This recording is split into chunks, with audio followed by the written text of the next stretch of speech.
প্রাথমিক বিদ্যালয়। পূর্ব মেদিনীপুর জেলার চণ্ডীপুর ব্লকের হাঁসছড়া রাখালরাজ প্রাথমিক বিদ্যালয়ে মিড ডে মিলের খাবার নিয়ে তীব্র ক্ষোভ ছড়িয়েছে অভিভাবকদের মধ্যে। অভিযোগ, শিশুদের জন্য পরিবেশন করা হয়েছে পচা কুমড়ো, পোকা ধরা সয়াবিন এবং নিম্নমানের ডাল। এই ঘটনায় প্রতিবাদে সোমবার বিদ্যালয়ের সামনে অভিভাবকরা বিক্ষোভে ফেটে পড়েন। বিক্ষোভকারীদের অভিযোগ, দীর্ঘদিন ধরেই নিম্নমানের খাবার পরিবেশন করা হচ্ছে, অথচ প্রশাসনের পক্ষ থেকে কোনো ব্যবস্থা নেওয়া হয়নি। বিক্ষোভের মুখে বিদ্যালয়ের প্রধান শিক্ষকও স্বীকার করেন যে নিম্নমানের খাবার পরিবেশন করা হয়েছে। তিনি জানান, গ্রামবাসীদের চাপে পড়েই এই স্বীকারোক্তি করতে বাধ্য হন তিনি। স্থানীয় বাসিন্দাদের প্রশ্ন, এভাবে যদি বাচ্চাদের খাবার দেওয়া হয় তাহলে পরবর্তী দিনে বড় কোনো দুর্ঘটনা ঘটলে তার দায় কে নেবে? বর্তমানে সমগ্র এলাকা জুড়ে উত্তেজনা ছড়িয়েছে, আর সকলেরই একটাই প্রশ্ন, কবে এই স্কুল? দেখুন, তৃণমূলের জামানায় আপনারা এই ভিডিওটা যে দেখছেন সকল আমার ভিডিওটা শেয়ার করে দিবেন, কেন বাচ্চা ছেলেদের খাবারের উপরে এই ঘটনাটা ঘটছে। আপনারা সকল শেয়ার করে দেবেন, কেননা যারা মিড ডে মিল দেয় তারা মোটামুটি সাবধান হয়ে যাবে, কেন বাচ্চা শিশুকে এই খাবারটা দিতে নেই। এটা আপনারা দেখলেন, আপনারা শুনুন ভিডিওটা, যে কিভাবে করে স্কুলের ছাত্রছাত্রীদের আর নিম্নমানের মিড ডে মিলের খাবার দেওয়া হচ্ছে। ডাল, পচা কুমড়ো, পোকা লাগা সোয়াবিন।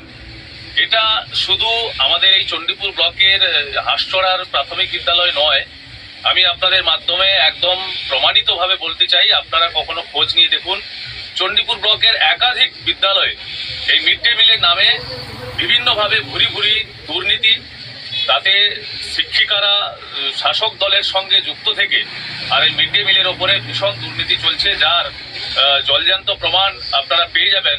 কালিকাখালী শারদেশ্বরী বালিকা বিদ্যালয় যদি যান, ওখানে যত পরিমাণ ডাল নিয়ে রান্না হয় প্রতিদিনের হিসেবের খাতায় তার থেকে বেশি পরিমাণ লেখা হয়। এটা প্রমাণিত সত্য, আমি আপনাদের মাধ্যমে বলছি, আপনারা গিয়ে প্রমাণ নেবেন।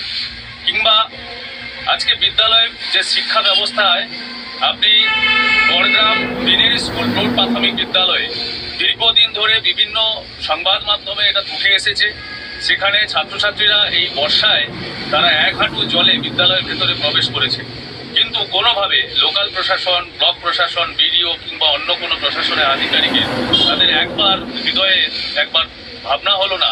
ছোট ছোট বাচ্চারা, শিশুরা, তারা যেভাবে করে হাঁটু জলে বিদ্যালয়ে এই বর্ষায় 2025 শিক্ষাবর্ষে যেভাবে বর্ষায় তারা পঠন পাঠন করতে গেছে। এছাড়াও এই চণ্ডীপুর ব্লকের ঈশ্বরপুর 5 নম্বর গ্রাম পঞ্চায়েতের দীঘা কুলু বোর্ড প্রাথমিক বিদ্যালয়ে দীর্ঘদিন যাবৎ 2021 সাল থেকে আমরা এটা প্রতিবাদ করে আসছি।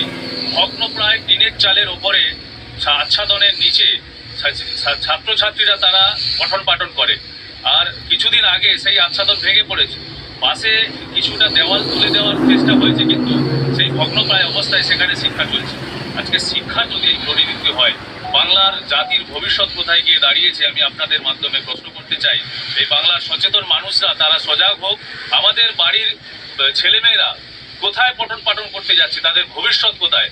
কিংবা একাধিকবার উঠে এসেছে বিভিন্ন সংবাদ মাধ্যমে সারা পশ্চিমবাংলায় মিড ডে মিলেতে যেভাবে করে ভয়জন কিংবা বিষাক্ত প্রাণী পড়ে থাকে, ভেসে থাকে, যেভাবে করে শিক্ষকদের মিড ডে মিলকে কেন্দ্র করে এই উদাসীনতা, ছাত্রছাত্রীদের ভবিষ্যৎ তাদের আহারাদি এই মিড ডে মিলের মাধ্যমে প্রচণ্ড দুর্নীতি, এবং এই দুর্নীতি পাহাড় সম দুর্নীতি উপরতলা পর্যন্ত তাদের ভাগ খাচ্ছে। এছাড়াও আননেসেসারি বিদ্যালয় ছুটি রাখা, সেই ছুটি রাখার ফলে মিড ডে মিলের বিভিন্ন যে বাজেট, সেই বাজেটগুলো আর নেতাদের পকেটে যাচ্ছে। শিক্ষা ব্যবস্থা এই বেহাল পরিস্থিতির তীব্র প্রতিবাদ জানাই। আগামী দিনে সাধারণ মানুষ গর্জে উঠবেন, 26-এর বিধানসভা নির্বাচনে তারা প্রতিবাদ জানাবেন। ধন্যবাদ। আমি শ্রী বিপ্লব মণ্ডল, ভারতীয় জনতা পার্টি।